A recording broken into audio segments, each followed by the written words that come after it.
Hello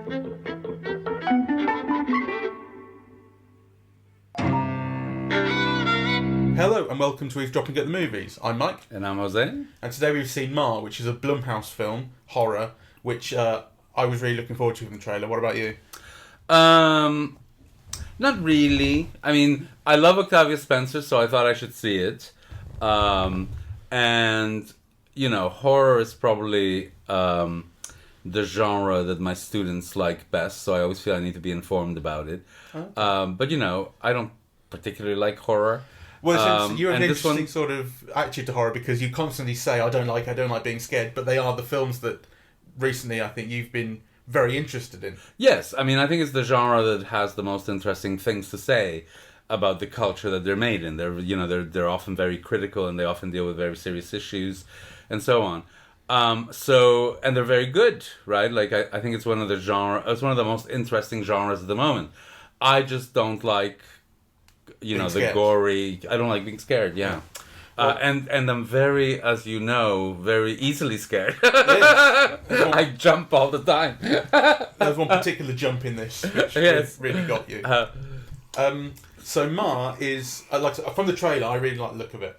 So it was Octavia Spencer as this kind of lonely, seemingly woman. It's a little bit like something like Cyrus, which I don't know if you've seen. No. Where it's a kind of sort of friendly loner, or like the Cable Guy kind of thing, like someone who wants to be your friend, but it's actually deeply creepy, Yeah. And that's what she is. She befriends this group of teenagers in this small town in America, gives them somewhere to drink. She lets them use her basement, things like that.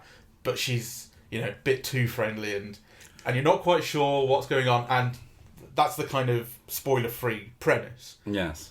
To go into the actual details of what happens. It transpires that there's a kind of a generational story.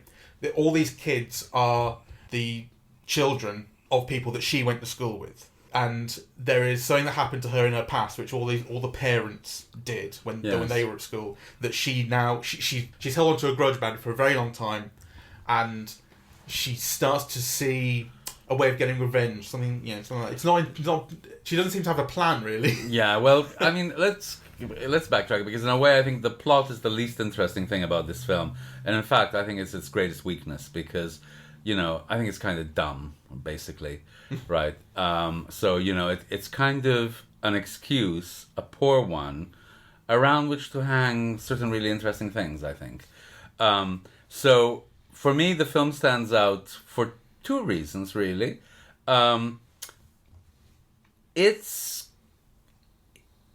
It inverts. I think it inverts the genre, right?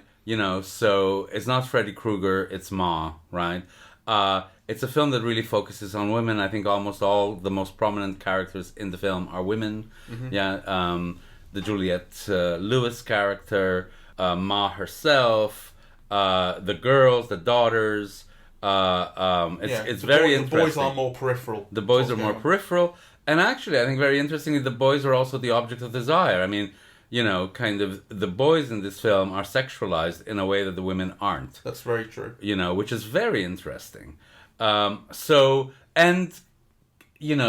is almost like I wouldn't say a final boy, yeah, but the young girl is the heroine, and it's the young women who rescue everybody at the end, and kind of Ma ends up with her object of desire now dead and completely victimized by her, which is Luke Evans. Yeah.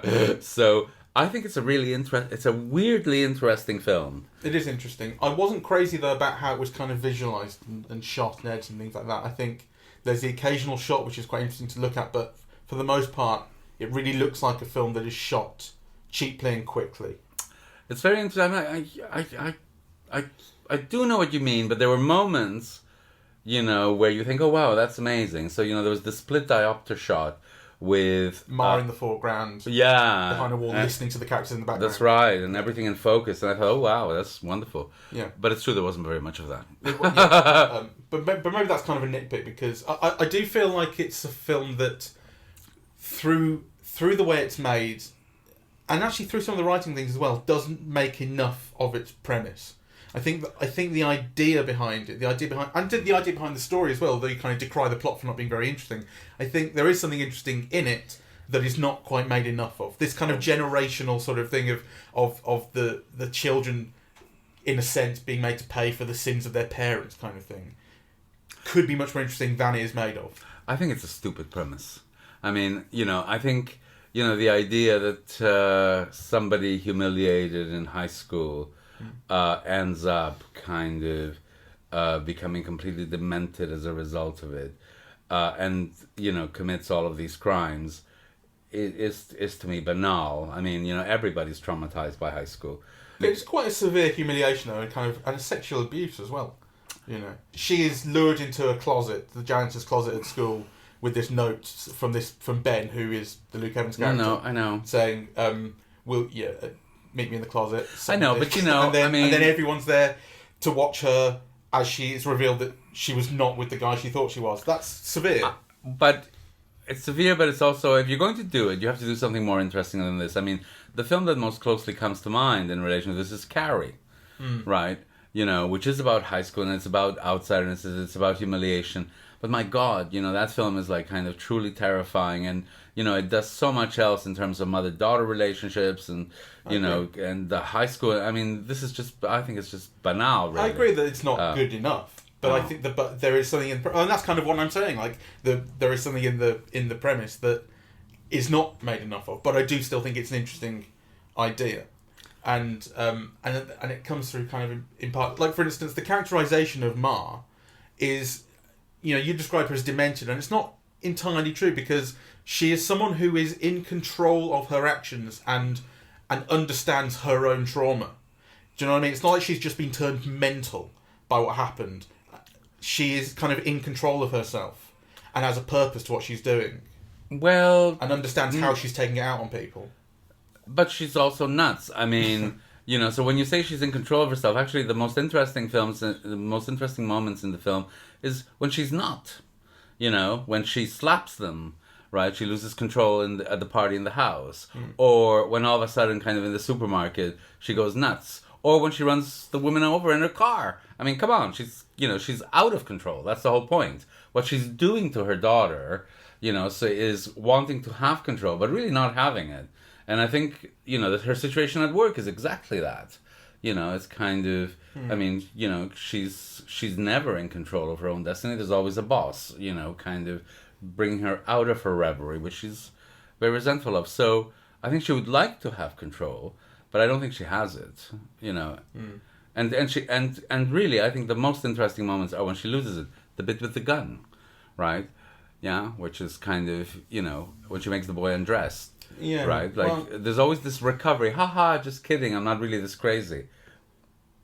But the way that the film shows it to you is, she does cross a line. Anyway, for me, she is fantastic, Octavia Spencer.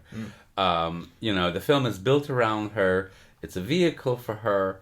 Looking at the director's biography, you can see, that, I mean, he was kind of responsible for, her career in a way, right? Like with the help, yeah? Yeah. So it's interesting to see that, that she's got a vehicle built around her, and she earns it. She's fantastic. She gets laughs, right? Like kind of, almost every gesture or look, like it's just terrific, really, But the film is kind of unworthy of her. Yeah, I kind of agree. And in a sense, I wish she had more to do. Yeah. Which sounds like, it sounds like I'm saying she has nothing to do, but she doesn't. But I kind of feel like I wanted even more.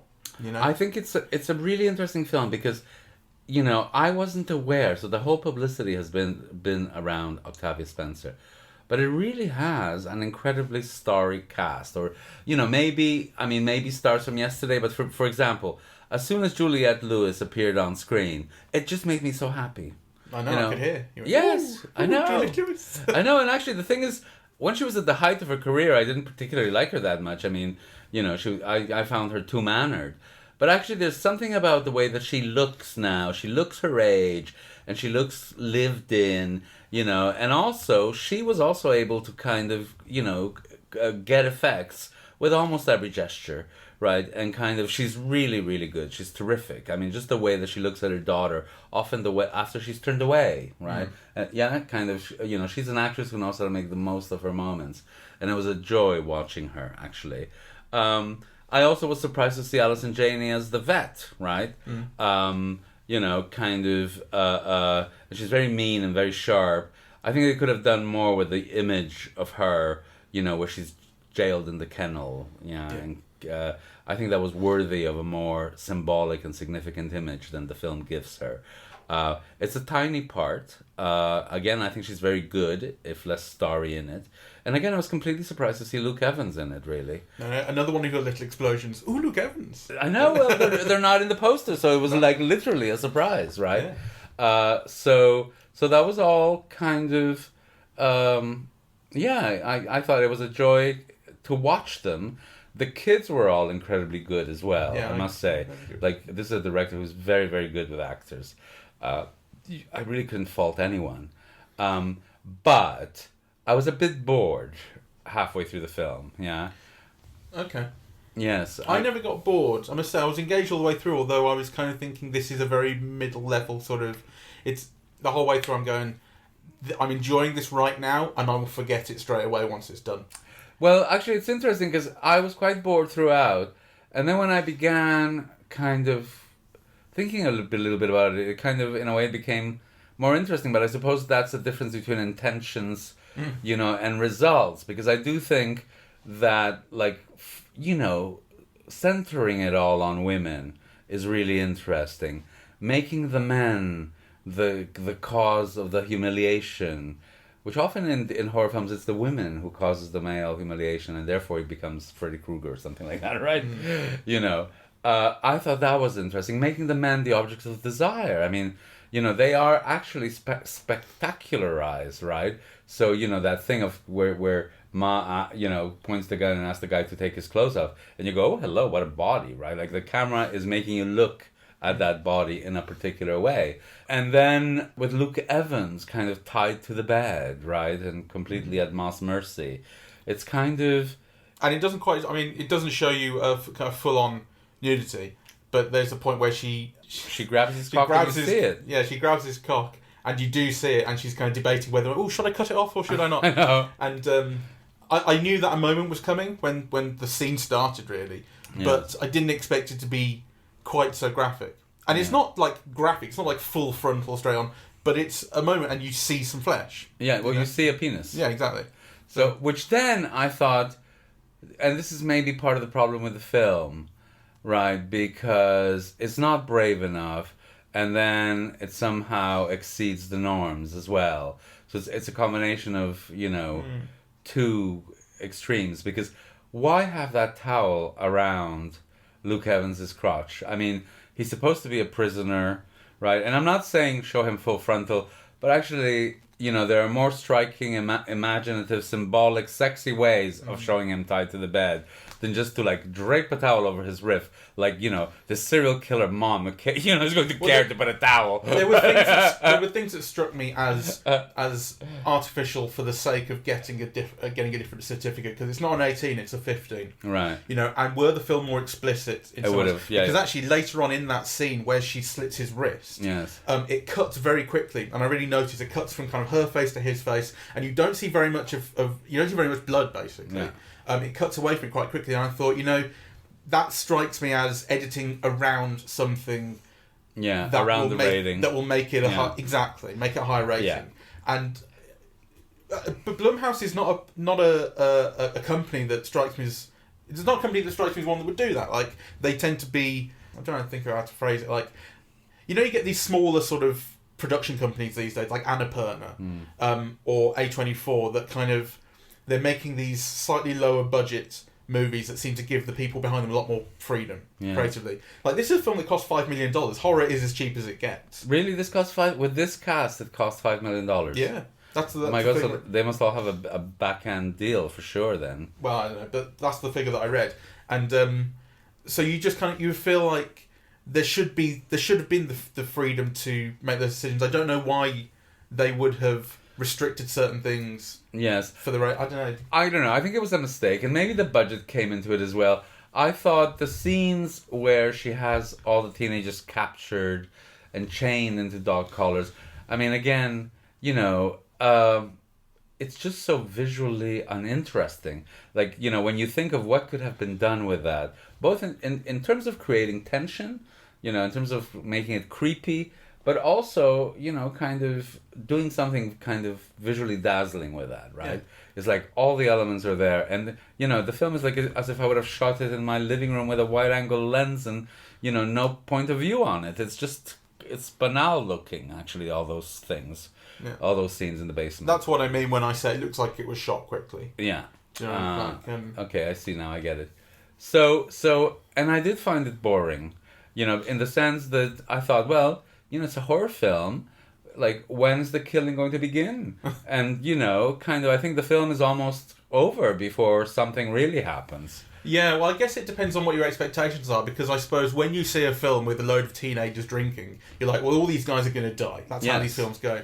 And I was pleasantly surprised as the film developed that it was actually it was more psychological.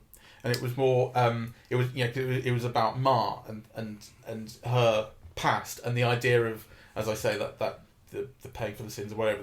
So the idea that it wouldn't actually necessarily be about picking off these kids like a Freddy Krueger or like a Jason Voorhees, I didn't mind.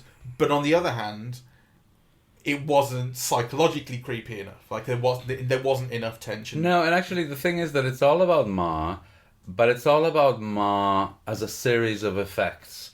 Because actually you really find out very little about her. You know, you don't know anything about her childhood.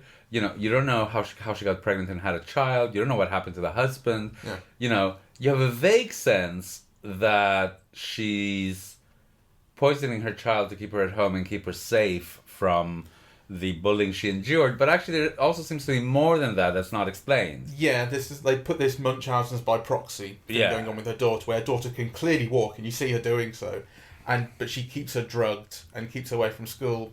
But again, yeah, you're right. It's like, is she protecting her? What does she fear? Is she getting something out of it? Yes. It leaves you with loads of questions. That are unresolved. So it's not a very good film. Would it surprise you to learn that the director's gay? No, not at all. In fact, I deduced that. You know, I think the look on the men and the look on the women, you know, to me suggests a kind of a queer perspective, you know.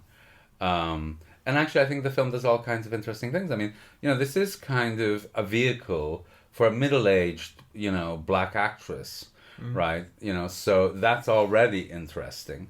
You know, and then kind of making all of the women significant, you know, and having the men as the objects of desire and trauma, you know, and then also kind of, you never see a woman undressed throughout, and you see, you know, kind of a cock.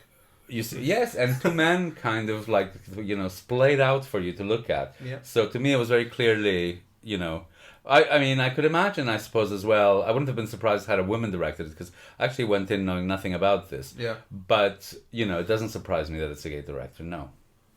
And I think it's a gay director who's trying to do interesting things. Yeah, exactly. That don't work out. Yeah, there is. I think you're right. I mean, I haven't really picked up on that, but you're absolutely right. And I think it is the most interesting thing about the film, that it basically switches the perspective. Yes. From what you would kind of expect, you know. So I remember, was it the cabin in the woods where, it was obviously all the kids go to the woods and they stay in that cabin, and they're getting drunk and stuff, but as I recall it, they kind of don't really behave irresponsibly. Like they kind of, like rather than going off and having sex, like the one boy's like, no, you're too drunk or something like that. Like there was a kind of twist, I think, going on in there about sort of these kids actually being nice people. Yeah. The idea that, like, in horror you're supposed to be arseholes and that's why you all die. You get punished for, you know, for drinking. I don't remember it too well. I remember liking it very much, actually. Yeah, it was a fun movie. And actually I'd like to revisit that. And actually one of the things that this film makes me want to do is to revisit The Girl on the Train, because I remember really hating The Help.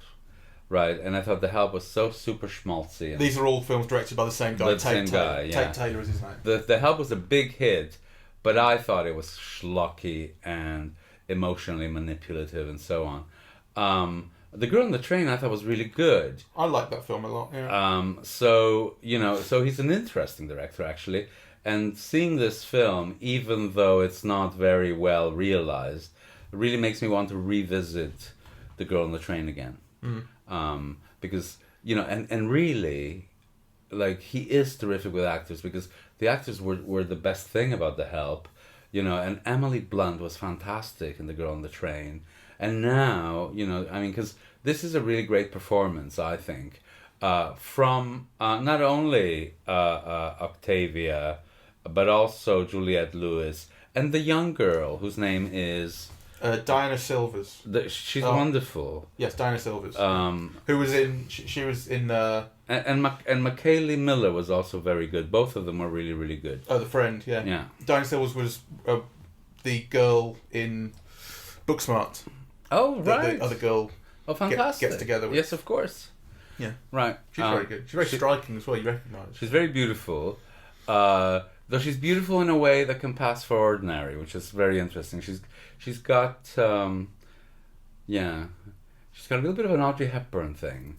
And also her eyes are big like Anne Hathaway's, except she's like really tall and slim and kind of like a newborn baby deer that's just learning how to walk. Yes, there's something about that, isn't there? But it's funny because Ma at one point says in the film, when she's waking up, I can feel those doe eyes staring at me. And you're like, fucking right, they are doe eyes. Well, they are. Anyway, so do you recommend it? I kind of recommend it. I think, you picked up on a very good reason, which I hadn't at all really, until you articulated it really well, about the film's inversion of certain tropes and the privileging of women and the kind of the look, the way men's bodies are shown, that sort of thing. I think that is really interesting, and I suppose I took that for granted. I didn't notice it until you pointed it out, which is great. It's not well dramatised enough though overall, despite some really good performances, and I think an interesting premise, despite how banal it may come across to you. Yes. I liked that sort of I like the idea of this kind of this generational, like, these kids have done nothing wrong, yes. but they're going to be punished because of what their parents did. Yes. For this age old grudge. I kind of like that, although it is ultimately not realised well enough. Yes, and I don't think I'll watch it again. I don't think I'll remember it that well. No, it's not very well written. I think the structure of the film is off. I think it is a problem in a horror film, and in a film that's advertised and billed as a horror film, to have nothing scary until pretty much the last 20 minutes. Yeah, like it's that. just not scary enough. So that's a problem, just structurally. And I think some of the reversals that it just doesn't do them well enough. So the scene where Luke Evans, goes to meet Ma for a beer, right? And then there's a twist on your expectations. It's just not strong enough. Yeah. Yeah. There are moments in scenes where you can imagine how they could have been made more tense, more meaningful, bit of music coming in, something like that, or a moment being held, something like that are actually just quite blank in their execution. Yes. Which is a problem, and it's a shame. Yes. So it's a film that doesn't... It has the potential in here which is unrealised. Yes. I think. But it's still I would fun. still... I had a good time throughout. Yeah. Well, almost. I would still recommend it. Just because it's so wonderful to see Juliette Lewis be wonderful in a film. Aside from everything else, I suppose kind of people of my generation carry these expectations. She was like a young hot star, I suppose, of the early 90s. I think she first came to attention in the Martin Scorsese film with De Niro and Nick Nolte. Jessica Lange played the mother. Fear. Cape Fear, yeah. She was the young girl in Cape Fear. And then, obviously, she's very, very memorable in Catherine Bigelow's Strange Days. And of course, Natural born killers. Natural born killers, right? So she's kind of iconic, really, of a period. But she was also somebody that seemed to go off the rails, and you would have expected, like, I don't know, kind of punk and drugs to have like killed her by now, right? So it really is like a pleasure to see her, and to see her be so good. To see her kind of look her age and be so good. So to me, that's a reason to see it. That was just a pleasure to see it. And then actually, I think Octavia Spencer is truly great, and I'm really glad that someone like her is getting roles like this. Yeah, I mean, that was the central draw for me right from the start, right from the trailer. Just Octavia Spencer as a horror villain, fantastic. Like what could possibly go wrong here? Yes. And she was wonderful. She makes the film. I mean, it's hard to imagine the film without her. Yeah. Actually. Oh yeah, absolutely. Yeah. So she is that important. So kind of people who admire her. I mean, this is a must-see film, really. So that's all. Yeah. Good news for Octavia Spencer and Juliette Lewis fans. That's right. Yeah. So yeah, it's quite good. Righto. Well, go on. We are eavesdropping at the movies. Yes, and we are on iTunes, SoundCloud, and YouTube, and on social media. We're on Facebook and Twitter at Eavesdrop Movies, and the website is eavesdroppingatthemovies.com. Full list of all the podcasts. Yes, I think we are going to see Maradona next. Seeing that on Thursday. So kind of tune in for that, because kind of Mike is an expert. So am I? Well, I think so. I think you know your football. Well, yes, I suppose I know more football. Well, I know more football than I do F1. I wasn't a huge fan of Senna, which is by the same director. I've seen that, and I've seen Amy. So you can be informed in one way. Oh, see Amy. It's a wonderful documentary, and you'd like it. What's about Amy Winehouse? Yeah. Okay. I don't know much about her either. Oh, well, then she's absolutely fantastic.